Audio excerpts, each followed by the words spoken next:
Hi friends, welcome to the India press. എൻ്റെ പേര് കൃഷ്ണരാജ്. നിങ്ങൾ 10th ഗ്രേഡ് 10ാം ക്ലാസ് കംപ്ലീറ്റ് ചെയ്ത ശേഷം ഒരു ITI ചെയ്ത ആളാണോ? അതല്ല +2-ൽ ഫിസിക്സ്, കെമിസ്ട്രി, ബയോളജി സ്ട്രീം പഠിച്ച ആളാണോ? ഇതിൽ രണ്ടിൽ ഏതെങ്കിലും ഒന്നാണെങ്കിൽ നിങ്ങൾക്ക് ധാരാളമായ അവസരമാണ് ഇന്ത്യൻ റെയിൽവേയുടെ ഒരു സോൺ നൽകുന്നത്. അതായത് നോർത്ത് ഈസ്റ്റ് ഫ്രോണ്ടിയർ റെയിൽവേ എന്ന് പറയുന്ന റെയിൽവേയുടെ ഇന്ത്യയിലെ 19 സോണുകളിൽ ഒന്നാണ് നോർത്ത് ഈസ്റ്റ് ഫ്രോണ്ടിയർ റെയിൽവേ. അവർ ഏകദേശം 5647 അപ്രൻറ്റിസ് ട്രെയിനീസിനെയാണ് ഇപ്പോൾ അക്വയർ ചെയ്യാൻ തുടങ്ങുന്നത്, അല്ലെങ്കിൽ അവർക്ക് ജോലി നൽകാനായിട്ട് അപ്രൻറ്റീസുകളായി തിരഞ്ഞെടുക്കാൻ തീരുമാനിച്ചിരിക്കുന്നത്. വലിയ നമ്പേഴ്സാണ്. അപ്പോൾ നിങ്ങൾ ഒരു 10th കഴിഞ്ഞ് ഒരു ITI ചെയ്ത ആളാണ് എങ്കിൽ നിങ്ങൾക്ക് ഉള്ള അവസരമാണ്. അപ്പോൾ ഇതിൻ്റെ ഡീറ്റെയിൽസ് എല്ലാം നമുക്ക് ഈ വീഡിയോയിൽ ഡിസ്കസ് ചെയ്യാം. Once again welcome back to this channel.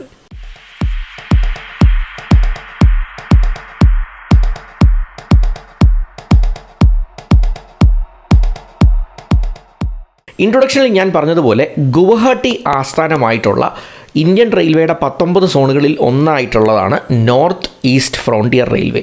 അവരാണ് ഈ 5647 അപ്രൻറ്റിസുകളെ ഇൻവൈറ്റ് ചെയ്തേക്കുന്നത്. അപ്പോൾ ITIക്കാർക്കാണ് ഇതിൽ ഏറ്റവും കൂടുതൽ അവസരം ഉള്ളത്. ITI അപ്രൻറ്റിസുമാരായിട്ടാണ് അവരെ ഏറ്റവും കൂടുതൽ അവർ അക്വയർ ചെയ്യുന്നത്. അപ്പോൾ ഇതിനകത്ത് നമ്മൾ ക്വാളിഫിക്കേഷനായിട്ട് പറയുന്നത് 10th കംപ്ലീറ്റ് ചെയ്ത് ഒരു ITI കംപ്ലീറ്റ് ചെയ്തവർ, അതിൽ തന്നെ നാഷണൽ ട്രേഡ് സർട്ടിഫിക്കറ്റ്, നിങ്ങൾ ഏത് ട്രേഡാണോ എടുത്തേക്കുന്നത് ആ ട്രേഡിലുള്ള ഒരു നാഷണൽ ട്രേഡ് സർട്ടിഫിക്കറ്റ് കൂടെ നിങ്ങൾക്ക് ഉണ്ടായിരിക്കണം എന്ന് പറയുന്നുണ്ട്. അതുപോലെ തന്നെ ഒരുപാട് ഡൊമൈനുകളിൽ, അതായത് നമ്മളുടെ നോർമൽ ITIയിലുള്ള മിക്കവാറും എല്ലാ ഡൊമൈനുകളിലുമുള്ള വേക്കൻസീസ് ഉണ്ട്. ഒരു 60ഓളം വേക്കൻസീസ് ഈ അപ്രൻറ്റീസ്ഷിപ്പിലുണ്ട് എന്ന് മനസ്സിലാക്കുക. ഞാൻ കുറച്ച് വേക്കൻസീസ് പറഞ്ഞാൽ: plumber, carpenter, welder, electrician, CNG programmer, PLC system mechanic, painter, computer programmer, ഇത്തരത്തിലുള്ള 60ഓളം ഡൊമൈനുകളാണ് ഇവർ ഇൻവൈറ്റ് ചെയ്തിരിക്കുന്നത്. പിന്നെ ഇതിനകത്ത് ക്വാളിഫിക്കേഷനിൽ പറയുന്ന ഒരു കാര്യം, 10ാം ക്ലാസ്സിൽ 50% മാർക്ക് നമുക്കുണ്ടായിരിക്കണം. പിന്നെ +2 ആവശ്യം അവർ പറയുന്നത് ഒറ്റ കാറ്റഗറിക്കേ ഉള്ളൂ. അതായത് medical laboratory technician, lab technician പ്രൊഫൈലിലേക്കുള്ള ഒരു സെറ്റ് ഓഫ് അവസരങ്ങളുണ്ട്. അതിന് നമുക്ക് +2 ഉണ്ടായിരിക്കണം. അതും ഫിസിക്സ്, കെമിസ്ട്രി, ബയോളജി പഠിച്ചിരിക്കണം.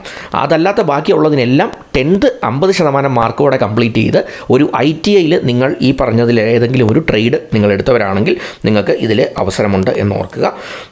അതുപോലെ തന്നെ ഈ അപ്രൻറ്റിസ് കാലഘട്ടത്തിൽ നിങ്ങൾക്ക് സർക്കാർ അനുവദിക്കുന്ന ആ ഒരു ലെവലിലുള്ള സ്റ്റൈഫൻഡ് ഉണ്ടായിരിക്കും. അത് നല്ലൊരു അത്യാവശ്യം ഡീസൻ്റ് ആയിട്ടുള്ളൊരു എമൗണ്ട് നമുക്ക് സ്റ്റൈഫൻഡായിട്ട് കിട്ടും എന്നുള്ള കാര്യം പ്രത്യേകം ഓർക്കുക. തന്നെ ഏജ് ഇവർ പറയുന്നത് 15-നും 24-നും ഇടയ്ക്കുള്ളവരായിരിക്കണം. 15 വയസ്സിനും 24 വയസ്സിനും ഇടയ്ക്കുള്ളവരായിരിക്കണം. വയസ്സ് കാൽക്കുലേറ്റ് ചെയ്യുന്നത് ലാസ്റ്റ് ഡേറ്റ് ഓഫ് ആപ്ലിക്കേഷൻ ദിവസം വെച്ചാണ്. ആ ദിവസം നിങ്ങൾക്ക് 24 വയസ്സിൽ കൂടരുത് എന്ന് മാത്രം ഒന്ന് ശ്രദ്ധിച്ചാൽ മതി. അതുമാത്രമല്ല, മറ്റ് മുൻഗണനാ വിഭാഗങ്ങൾക്ക് ഇതിൽ എക്സംഷൻ നിയമാനുസൃതമായി കിട്ടുകയും ചെയ്യും. For example SC, ST, OBC, physically challenged, armed forces ആയിട്ട് ബന്ധപ്പെട്ട് അങ്ങനെയുള്ള ഏതെങ്കിലും കാറ്റഗറിയിലുള്ളവർക്കൊക്കെ അവർക്ക് അതിനുള്ള എക്സംഷൻ കിട്ടും എന്നുള്ള കാര്യം പ്രത്യേകം ഓർക്കുക. റിലാക്സേഷൻ ഉണ്ടായിരിക്കും. പിന്നെ ഇതിൻ്റെ ആപ്ലിക്കേഷൻ ഫീ 100 രൂപയാണ് ജനറൽ കാറ്റഗറിക്ക്. പക്ഷേ സ്പെഷ്യൽ കാറ്റഗറി, അതായത് OBC, SC, ST കാറ്റഗറികൾക്ക് ആപ്ലിക്കേഷൻ ഫീ ഇല്ല. അതുപോലെ തന്നെ പെൺകുട്ടികൾക്കും ആപ്ലിക്കേഷൻ ഫീ ഇല്ല എന്നുള്ള കാര്യം പ്രത്യേകം ഓർക്കുക. ഡിഫറൻ്റ്ലി ഏബിൾഡ്, ഭിന്നശേഷിക്കാർക്കും ആപ്ലിക്കേഷൻ ഫീ ഉണ്ടാകുന്നതല്ല. അല്ലാത്തവർക്ക് 100 രൂപയാണ് ആപ്ലിക്കേഷൻ ഫീ എന്നുള്ള കാര്യം പ്രത്യേകം ഓർക്കുക. ഇനി സെലക്ഷൻ നിങ്ങളുടെ 10th മാർക്കിനെ ബേസ് ചെയ്തായിരിക്കും. അതുകൊണ്ട് തന്നെ നല്ല മാർക്കൊക്കെ 10th ഉണ്ടായിരുന്നതാണ് നിങ്ങളെങ്കിൽ തീർച്ചയായിട്ടും നമുക്കൊരു അഡ്വാൻറ്റേജ് അവിടെ കിട്ടുകയും ചെയ്യും. ഇതിനകത്ത് ഓൺലൈൻ ആപ്ലിക്കേഷനാണ്. പക്ഷേ അവരൊരു പ്രൊഫോമ തരുന്നുണ്ട്. അത് അവരുടെ വെബ്സൈറ്റിൽ കയറി മനസ്സിലാക്കണം. ആ ഒരു ഫോർമാറ്റ് തരുന്നുണ്ട്. ആ ഫോർമാറ്റിൽ നമ്മുടെ ഫോട്ടോയൊക്കെ ആഡ് ചെയ്ത് നമ്മുടെ സൈനൊക്കെ ഇട്ട് ആ ഫോർമാറ്റ് വേണം നമ്മൾ ഓൺലൈനിൽ അപ്ലോഡ് ചെയ്യാൻ. അപ്പോൾ സാധാരണ രീതിയിലുള്ള ബേസിക് അപേക്ഷ ഓൺലൈനിൽ കൊടുക്കുന്ന രീതിയല്ല. അവർ തരുന്നൊരു പ്രൊഫോമയിൽ ഫോട്ടോയൊക്കെ അറ്റാച്ച് ചെയ്ത് നമ്മുടെ സിഗ്നേച്ചറും ഒക്കെ ഇട്ട് അത് അപ്ലോഡ് ചെയ്യുകയാണ് വേണ്ടത്. അപ്പോൾ ആ ഒരു കാര്യമൊക്കെ എങ്ങനെ ആണെന്നുള്ളത് ആ വെബ്സൈറ്റ് നോക്കി ഒന്ന് മനസ്സിലാക്കാൻ ശ്രമിക്കും. ഇതിൻ്റെ വെബ്സൈറ്റ് ലിങ്ക് ഒക്കെ ഡിസ്ക്രിപ്ഷനിൽ ഇടും. അപ്പോൾ തീർച്ചയായിട്ടും അതും ഒന്ന് വളരെ ശ്രദ്ധയോടുകൂടി നോക്കാൻ ശ്രമിക്കുക. അതിനുശേഷം ഏറ്റവും പ്രാധാന്യത്തോടു കൂടി ഞാൻ പറയാൻ ആഗ്രഹിക്കുന്ന ഒരു കാര്യം, last date of application December 3 ആണ്. 3 December 2024 last date of application. ഞാൻ പറയും ഇത് തീർച്ചയായിട്ടും നിങ്ങളൊരു ITI കംപ്ലീറ്റ് ചെയ്ത ഒരു വിദ്യാർത്ഥിയാണെങ്കിൽ നിങ്ങൾക്ക് ഏറ്റവും നല്ലൊരു അവസരമാണ്. ബിക്കോസ് ഇന്ത്യൻ റെയിൽവേയിൽ ഒരു അപ്രൻറ്റിസ്ഷിപ്പ് കഴിഞ്ഞാൽ നിങ്ങൾക്ക് അതിന് ശേഷവും വലിയ പൊസിഷനുകളിലേക്ക് ഉയരാനായിട്ടുള്ള അവസരങ്ങൾ ധാരാളം കിട്ടും. അതുമാത്രമല്ല വലിയ എക്സ്പീരിയൻസ് ആയിരിക്കും കിട്ടുക.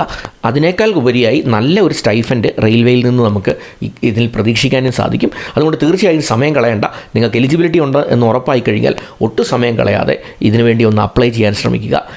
നിങ്ങൾ ഈ ചാനൽ ഫസ്റ്റ് ടൈമാണ് ഈ വീഡിയോ വാച്ച് ചെയ്യുന്നത് എങ്കിൽ തീർച്ചയായും ആ സബ്സ്ക്രിപ്ഷൻ ബട്ടൺ ഒന്ന് ഹിറ്റ് ചെയ്യുക, ഒന്ന് സബ്സ്ക്രൈബ് ചെയ്യാൻ ശ്രമിക്കുക, ചാനലിനെ ഒന്ന് സപ്പോർട്ട് ചെയ്യുക. ഞാൻ നിരന്തരം സ്ഥിരമായി ഇത്തരം ഓപ്പർച്യൂണിറ്റികളുള്ള വീഡിയോസ് ഇങ്ങനെ അപ്ഡേറ്റ് ചെയ്തുകൊണ്ടിരിക്കും. അപ്പോൾ നിങ്ങൾക്കത് ഉപകാരപ്പെടുന്ന രീതിയിൽ സബ്സ്ക്രൈബ് ചെയ്ത് ബെല്ലൈക്കണൊക്കെ ഒന്ന് എനേബിൾ ചെയ്യാനായിട്ട് ശ്രമിക്കുക. Once again wish you all the best and thanks for watching this video.